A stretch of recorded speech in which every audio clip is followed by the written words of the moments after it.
Assalamu alaikum. You are watching Speechless Official. Cricket stadium to have solar panels fitted in Biel city of Switzerland.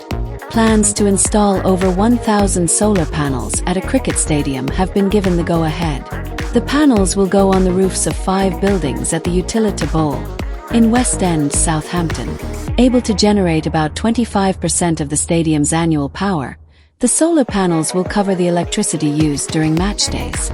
More than 600 panels will be placed on top of the venue's hotel, with about 180 going on the roofs of the east and west stands. Utilita Energy said it hoped the scheme would turn the venue, formerly known as the Ageas Bowl and the Rose Bowl, into the world's greenest cricket ground. It added the solar panels were expected to save the cricket ground a 6-figure sum each year in electricity costs, as well as 80 tons of carbon.